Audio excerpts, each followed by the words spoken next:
महाकुंभ का मेला अपनी विशालता और आध्यात्मिक महत्व के लिए प्रसिद्ध है। लाखों श्रद्धालु यहाँ अपने पाप धोने और मोक्ष की कामना के साथ आते हैं, परंतु इस बार मेला एक अजीब और रहस्यमयी घटना का केंद्र बन गया। साधु, सन्यासियों और तांत्रिकों से भरा यह मेला अचानक चर्चा में आ गया जब पुलिस ने एक अघोरी साधु को हिरासत में लिया। साधु के पास से जब्त सामान ने सबको चौंका दिया। उस साधु की रहस्यमयी उपस्थिति ने लोगों का ध्यान आकर्षित कर रखा था। उसकी आंखों में एक गहरी चमक थी और चेहरा हमेशा ढका रहता था। उसके पास जो सामान था वह किसी साधारण व्यक्ति की समझ से परे था। एक दिन मेला क्षेत्र में गश्त लगाते हुए पुलिस को सूचना मिली कि एक साधु संदिग्ध गतिविधियों में लिप्त है। वह मेला क्षेत्र के एकांत कोने में, जहां आम श्रद्धालु भी कम जाते थे, गहरे ध्यान में बैठा हुआ था। उसके चारों ओर अजीबोगरीब आकृतियां मिट्टी पर उकेरी गई थीं। कुछ दियों में जलती हुई काली लौ और धुएं में मिलती जड़ी बूटियों की गंध से पूरा क्षेत्र रहस्यमय हो गया था। पुलिस ने साधु की इस असामान्य स्थिति को देखकर वहां तुरंत पहुंचने का फैसला किया। कहानी में आगे बढ़ने से पहले अगर आप भी भगवान को मानते हैं तो वीडियो को लाइक करके कमेंट बॉक्स में हर हर महादेव जरूर लिखिए। साधु गहरे स्वर में कुछ मंत्र पढ़ रहा था। उसकी आवाज इतनी गूंजदार और विचित्र थी कि वहां पहुंचते ही पुलिस वालों को असहजता महसूस होने लगी। जैसे ही पुलिस ने उसे रोका, उसने अपनी गहरी और चमकदार आंखें खोलीं। साधु की उपस्थिति में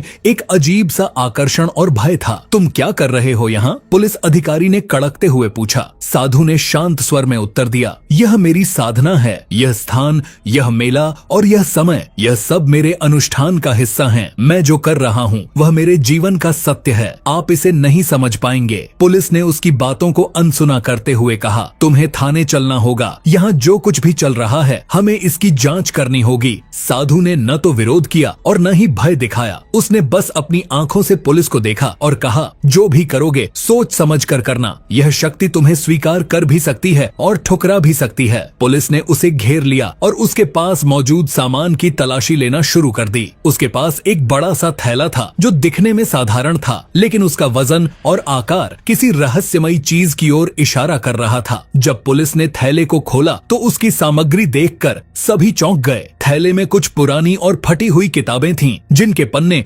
रहस्यमय चित्रों और अज्ञात भाषाओं के शब्दों से भरे हुए थे। वहाँ एक शीशे की छोटी सी बोतल थी जिसमें गहरे रंग का तरल भरा हुआ था। इसके अलावा थैले में एक सिलाई से पूरी तरह बंद किया हुआ छोटा पैकेट था। यह क्या है? एक पुलिस अधिकारी ने पैकेट को हाथ में उठाते हुए पूछा। साधु ने धीरे से कहा, यह मेरा सबसे कीमती सामान है, इसे मत छूना। यह वह शक्ति है जो मेरे गुरु ने मुझे सौंपी है। पुलिस ने उसकी चेतावनी को अनदेखा करते हुए पैकेट को खोल दिया। पैकेट के भीतर से एक सुनहरे धागे में बंधा हुआ छोटा सा लॉकेट निकला। यह लॉकेट साधारण नहीं था। इसके ऊपर बने हुए चिन्ह किसी प्राचीन तांत्रिक ग्रंथ के प्रतीत हो रहे थे। यह किस प्रकार का लॉकेट है? पुलिस अधिकारी ने पूछा। साधु ने अपनी आंखें बंद कर लीं और गहरी सांस लेते हुए बोला, यह मेरे गुरु द्वारा दिया गया दिव्य लॉकेट है। इसके भीतर एक शक्ति समाई हुई है जो सृष्टि के नियमों से परे है। इसे छूने का मतलब है इसे जागृत करना, और जो इसे जागृत करता है वह इसके परिणामों को भोगने के लिए बाध्य होता है। जैसे ही पुलिस अधिकारी ने लॉकेट को अपनी हथेली में कसकर पकड़ा, अचानक वातावरण में बदलाव आने लगा। हवा भारी हो गई और एक अजीब सी ठंड फैलने लगी। लॉकेट से एक हल्की सी गूंज उठी, जैसे कोई प्राचीन मंत्र दोहराया जा रहा हो। यह आवाज कैसी है? एक अन्य अधिकारी ने घबराते हुए पूछा। तभी लॉकेट से एक तेज चमक निकली जिसने पूरे कमरे को रोशन कर दिया। पुलिस अधिकारी चौंक कर पीछे हटे। साधु ने कहा, यह उसकी चेतावनी है। यह लॉकेट हर किसी के लिए नहीं है। इसे छेड़ने का मतलब है इसे चुनौती देना। लॉकेट की चमक धीरे धीरे कम होने लगी, लेकिन इसकी उपस्थिति ने सभी को विचलित कर दिया था। अधिकारी ने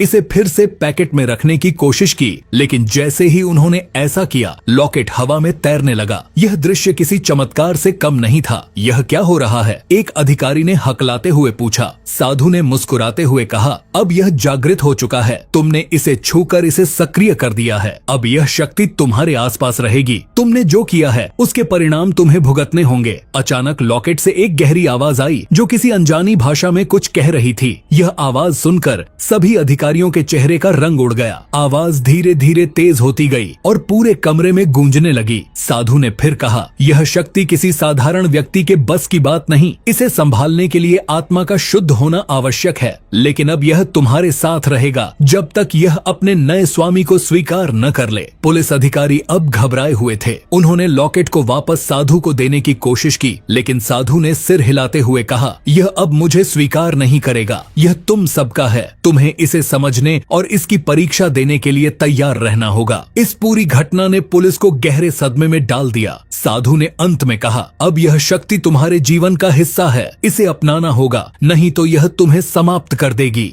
लॉकेट से निकलने वाली हल्की चमक ने माहौल को और भी रहस्यमय बना दिया। ठंडी हवा चलने लगी और पुलिस अधिकारियों को एक अजीब सा भय महसूस हुआ। जैसे ही लॉकेट की चमक बढ़ने लगी, वातावरण में कुछ अदृश्य शक्ति का प्रभाव महसूस होने लगा। पुलिस अधिकारियों ने देखा कि उनकी दृष्टि धुंधली होने लगी है। यह क्या हो रहा है? एक अधिकारी ने डरते हुए पूछा। तभी आसपास की जगह जैसे किसी अदृश्य बल से घिरने लगी। ठंडी हवा के झोंके एक अजीब सी गंध के साथ बहने लगे। कुछ अधिकारियों को ऐसा प्रतीत हुआ जैसे उनके कानों में किसी अनजानी भाषा के मंत्र फुसफुसाए जा रहे हों। साधु ने शांत भाव से कहा, अब यह शक्ति जाग चुकी है, तुम इसे रोक नहीं सकते। लॉकेट से अचानक एक तेज चमक निकली। यह इतनी तेज थी कि वहां मौजूद सभी पुलिसकर्मी अपनी आंखें बंद करने को मजबूर हो गए। जब उन्होंने आंखें खोली तो उन्हें अपने चारों ओर अजीब दृश्य दिखाई देने लगे। एक अधिकारी ने देखा कि वह एक घने जंगल के बीच में खड़ा है, जहां उसे कोई रहस्यमयी छाया पीछा कर रही है। दूसरे अधिकारी ने देखा कि वह एक अंधेरी सुरंग में भटक रहा है और उसकी सांस घुट रही है। आसमान में काले बादल उमड़ने लगे। ऐसा प्रतीत हुआ जैसे किसी प्राचीन शक्ति ने पूरे वातावरण को अपनी गिरफ्त में ले लिया हो। पुलिस अधिकारी अपनी जगह पर जमे खड़े थे, लेकिन उनकी आंखों में भय स्पष्ट था। साधु ने गहरी आवाज में कहा, यह शक्ति तुम्हें तुम्हारे सबसे बड़े भय से मिलवाएगी। इसे समझने के लिए तुम्हें अपने डर को स्वीकार करना होगा।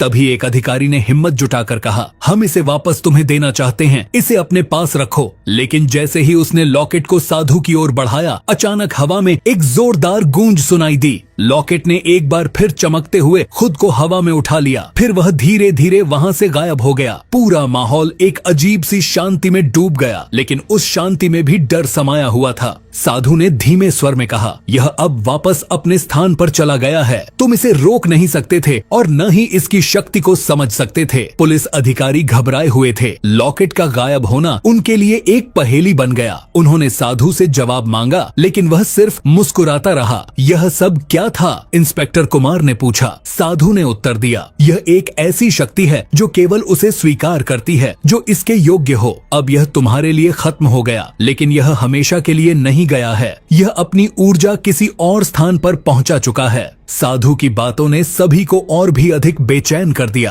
पुलिस अधिकारी समझ नहीं पा रहे थे कि यह घटना वास्तविक थी या उनकी आंखों का धोखा। पुलिस अधिकारी अभी भी साधु की ओर प्रश्नवाचक दृष्टि से देख रहे थे। तभी साधु ने गंभीर स्वर में कहा, तुम सब अब उस दुनिया का हिस्सा बन चुके हो जिसे समझना हर किसी के बस की बात नहीं। यह शक्ति अब तुम्हारे भीतर है, लेकिन अगर तुम इसे पूरी तरह जानना चाहते हो तो तुम्हें मेरे साथ चलना होगा। कहाँ? इंस्पेक्टर कुमार ने साहस जुटाते हुए पूछा। साधु ने अपनी चमकती आंखों से उनकी ओर देखा और बोला, उस स्थान पर जहाँ यह शक्ति जन्म लेती है। लेकिन ध्यान रहे, यह यात्रा साधारण नहीं होगी। तुम में से कोई भी वहाँ से पहले जैसा लौटकर नहीं आएगा। एक अन्य अधिकारी ने डरते हुए कहा, अगर हम मना कर दें तो क्या होगा? साधु मुस्कुराया और बोला, तब यह शक्ति तुम्हें खुद खींच लेगी, लेकिन उस समय तुम्हारे पास कोई विकल्प नहीं होगा। बेहतर होगा कि तुम अपनी मर्जी से इसे समझने की कोशिश करो। पुलिस अधिकारियों में दुविधा थी। साधु के शब्दों में एक गहराई और अज्ञात डर समाया हुआ था।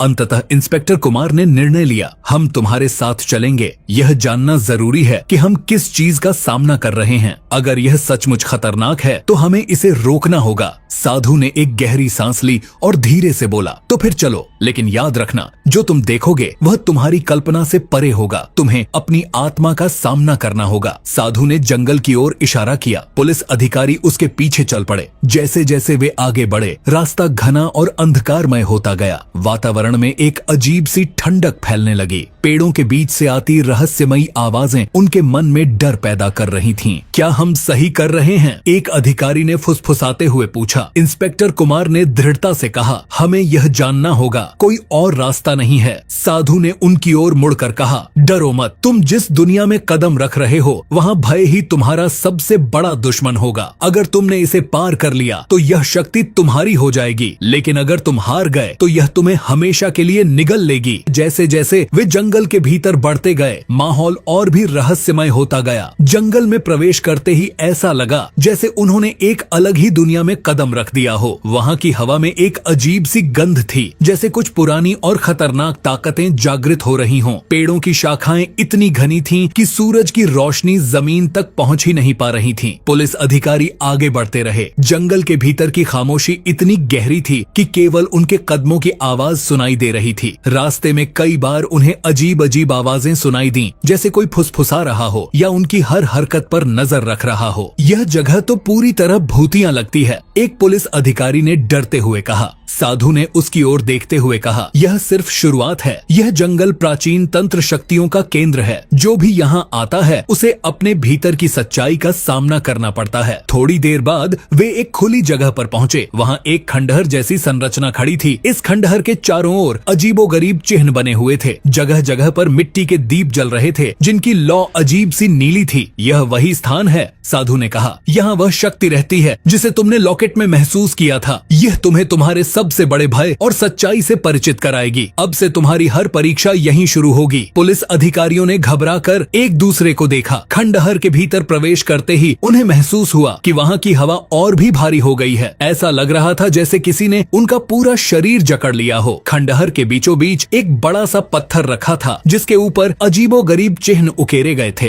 पत्थर से हल्की हल्की रोशनी निकल रही थी और उसके चारों ओर एक रहस्यमयी ऊर्जा का घेरा बन गया था। साधु ने पत्थर के पास जाकर अपनी आंखें बंद की और मंत्र पढ़ना शुरू किया। जैसे ही उसने मंत्रोच्चारण शुरू किया, पत्थर की रोशनी तेज होने लगी। पत्थर से निकलती रोशनी ने पूरे खंडहर को रोशन कर दिया। यह शक्ति जागृत हो चुकी है, साधु ने कहा। अब तुम्हें अपने भीतर झांकना होगा। यह शक्ति तुम्हारे भय को सामने लाएगी और तुमसे अपनी सच्चाई को स्वीकार करवाएगी। यदि तुम इसे सहन कर पाए तो यह तुम्हारा मार्गदर्शन करेगी, अन्यथा तुम यहाँ से कभी वापस नहीं जा पाओगे। जंगल की यह यात्रा अब एक नई और खतरनाक दिशा में बढ़ चुकी थी। पुलिस अधिकारी समझ नहीं पा रहे थे कि आगे क्या होने वाला है। उनके सामने अब उनके साहस और आत्मा की परीक्षा थी। साधु ने पत्थर के पास जाकर अपनी आंखें बंद कर लीं और गहरी आवाज में मंत्र पढ़ना शुरू किया। मंत्रों की गूंज ने पूरे माहौल को कंपा दिया। पत्थर के ऊपर बने चिन्ह धीरे धीरे चमकने लगे, मानो वे किसी प्राचीन तांत्रिक ऊर्जा को बुला रहे हों। साधु के चारों ओर एक अदृश्य ऊर्जा का घेरा बन गया और हवा में एक अजीब सी सरसराहट सुनाई देने लगी। जैसे ही मंत्रों का उच्चारण तेज हुआ, पत्थर के ऊपर से एक तेज रोशनी निकली और पूरे खंडहर में फैल गई। रोशनी इतनी तीव्र थी कि पुलिस अधिकारियों को अपनी आंखें बंद करनी पड़ी। लेकिन जब उन्होंने अपनी आंखें खोलीं तो उन्होंने देखा कि साधु के चारों ओर का माहौल बदल चुका था। पत्थर अब किसी सामान्य वस्तु जैसा नहीं लग रहा था, वह ऊर्जा का स्रोत बन चुका था। पुलिस अधिकारियों को अपने भीतर एक अद्भुत कंपन महसूस हुआ, जैसे कोई अज्ञात शक्ति उनके भीतर प्रवेश कर रही हो। उनमें से कुछ ने अपने डर के कारण पीछे हटने की कोशिश की, लेकिन उनके पैर मानो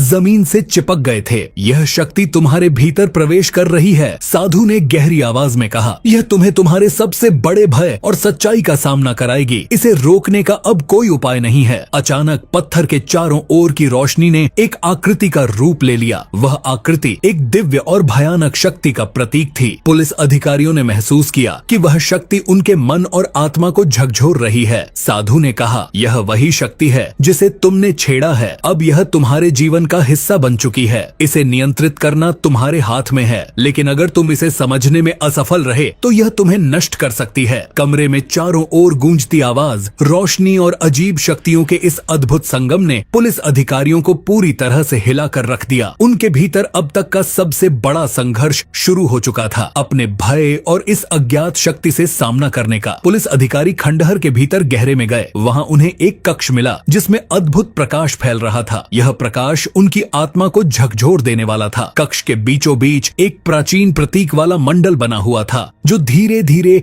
अपने चिन्हों से जीवंत होता प्रतीत हो रहा था। जैसे ही साधु ने मंत्रोच्चार शुरू किया, मंडल के चिन्हों से एक अदृश्य ऊर्जा का प्रवाह शुरू हुआ। यह प्रवाह सीधा अधिकारियों की ओर बढ़ने लगा। अचानक सभी अधिकारियों को अपने जीवन की सबसे बुरी यादें और भय सामने दिखने लगे। इंस्पेक्टर कुमार ने देखा कि वह अपने परिवार से बिछड़ गया है और एक अंधकारमय जंगल में अकेला भटक रहा है। दूसरे अधिकारी ने देखा कि वह एक गहरे कुएं में गिर रहा है और कोई उसे बचाने के लिए नहीं आ रहा। साधु ने कहा, यह शक्ति तुम्हारी आत्मा के सबसे छुपे हुए डर और पछतावे को सामने लाती है। तुम्हें इसे समझना होगा, तभी तुम इस शक्ति को नियंत्रित कर पाओगे। जैसे ही भय अपने चरम पर पहुंचा, साधु ने एक और मंत्रोच्चार किया। मंडल के चिन्हों से एक चमकदार रोशनी निकली जिसने पूरे कक्ष को रोशन कर दिया। पुलिस अधिकारी अचानक खुद को शांत महसूस करने लगे। साधु ने गंभीर स्वर में कहा, तुमने अपने डर का सामना किया। अब यह शक्ति तुम्हें स्वीकार कर सकती है, लेकिन इसके लिए तुम्हें अपनी आत्मा को पूरी तरह खोलना होगा। जैसे ही पुलिस अधिकारियों ने लॉकेट को साधु को लौटाने की कोशिश की, लॉकेट अचानक हवा में तैरने लगा और रहस्यमय ध्वनि के साथ गायब हो गया। साधु ने गहरी सांस लेते हुए कहा, अब यह शक्ति अपने मूल स्थान पर लौट गई है।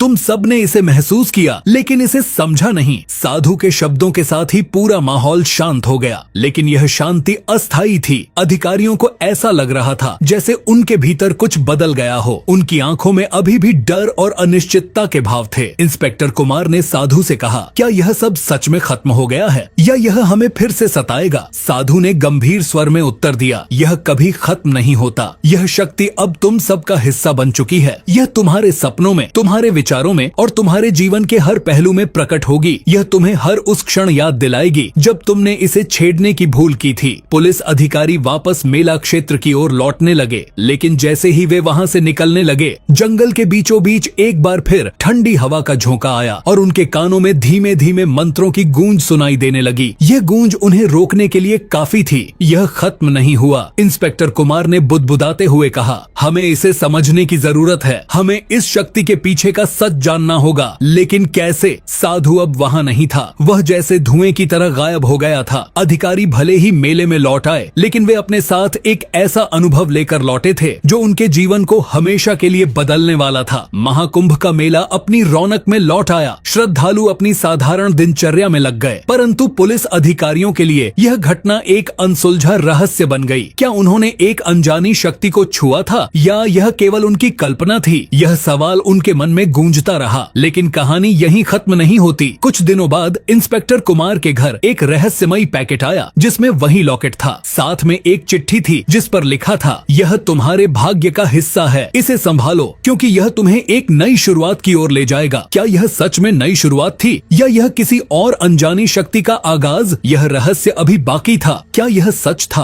क्या महाकुंभ में हुई यह घटना वास्तविक थी या यह किसी की कल्पना मात्र थी? यह सवाल आज भी अनुत्तरित है, परंतु जो भी हुआ उसने महाकुंभ मेले को एक अनोखे और रहस्यमय अध्याय में बदल दिया।